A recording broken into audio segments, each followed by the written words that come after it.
এই দীর্ঘ 15-16 বছর যারা বিভ্রান্ত করেছে, আজকে বাংলাদেশের মানুষ আজকে তাদের পতনের পরে আজকে বাংলাদেশের মানুষ যখন মুক্তভাবে তাদের ব্যাপারে কথা বলা শুরু করেছে, আজকে তাদের ভিতরে সকল গোমর আজকে ফাঁস হয়ে যাচ্ছে। আজকে তাদের ভিতরে লুকানো কথাগুলো, তাদের অপকর্মগুলো আজকে একটি একটি করে জাতির সামনে আজকে ভেসে উঠছে। সংগ্রামী ভারত, আপনারা জানেন 2008 সালের 29শে ডিসেম্বর একটি পাতানো নির্বাচনের মাধ্যমে আওয়ামী লীগ ক্ষমতায় এসেছিল।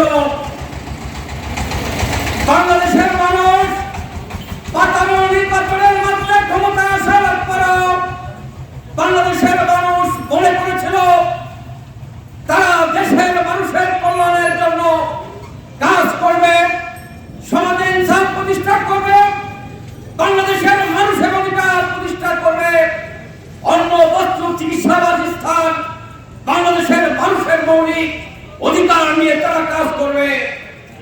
কিন্তু জাতি দেখেছে তারা 29শে ডিসেম্বর ক্ষমতায় আসার পরে মাত্র 2 মাস যেতে না যেতে আপনারা জানেন 2009 সালের 25 এবং 26শে ফেব্রুয়ারি বাংলাদেশের দেশপ্রেমিক সেনাবাহিনীর 57 জন চৌকুশ অফিসারকে তারা নির্মমভাবে ওই পিলখানাতে হত্যা করেছিল। সংগ্রামী ভারত, আপনারা জানেন এই পিলখানার হত্যাকাণ্ড শেষ হয় নাই। এই পিলখানার হত্যাকাণ্ডের পরে তারা 13 সালের 5ই মে তারা বাংলাদেশের আলেমদের পরে তারা অত্যাচার নির্যাতন করেছে। ওই শাপলা চত্বরে হাজার হাজার আলেমকে তারা হত্যা করেছে। সংগ্রামী ভারত, আমরা দেখেছি এই 13 সালের পরে তারা তাদের এই অপকর্ম তারা বন্ধ করেনি।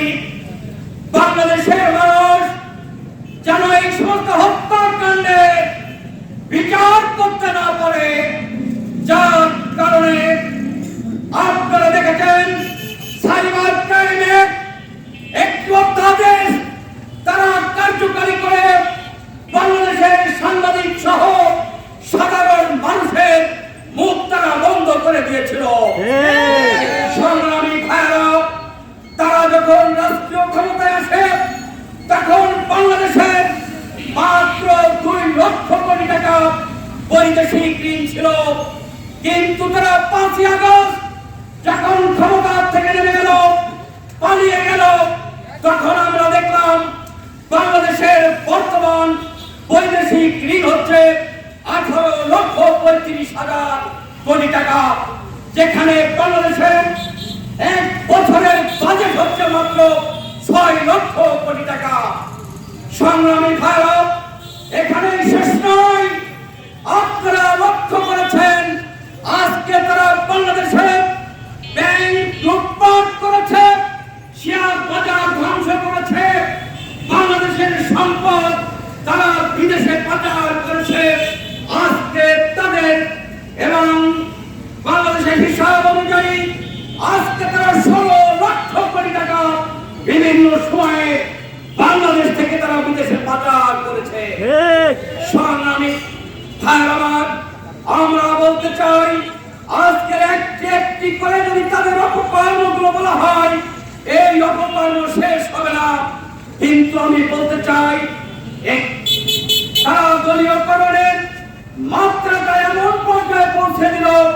আপনারা জানেন বিএনপি এবং জামাতের যারা কর্মচারী এবং কর্মকর্তা যারা ছিল, প্রশাসনের সর্বসেক্টর থেকে তাদেরকে নামিয়ে দেওয়া হয়েছিল। ওএসডি করে দিয়ে শুধুমাত্র তাদের দলীয় লোকজনগুলোকে তারা বিভিন্ন জায়গায় নিয়োগ করা দিয়েছিল। আজকে আমি বলতে চাই তাদের এই অপশাসন এই দুঃশাসনে যাতা করে পিষ্ট হয়ে যখন জাতি মুক্তির পথ খুলতেছিল, তখনই বাংলাদেশের বাঙালি মানুষের, এদেশের 18 কোটি মানুষের মুক্তির দূত হিসাবে বাংলাদেশের ছাত্র জনতা তাদের বুকের তাজা রক্ত দিয়ে তারা বাংলাদেশের মানুষকে মুক্তি করার জন্য তারা সামনে ঝাঁপিয়ে পড়েছিল।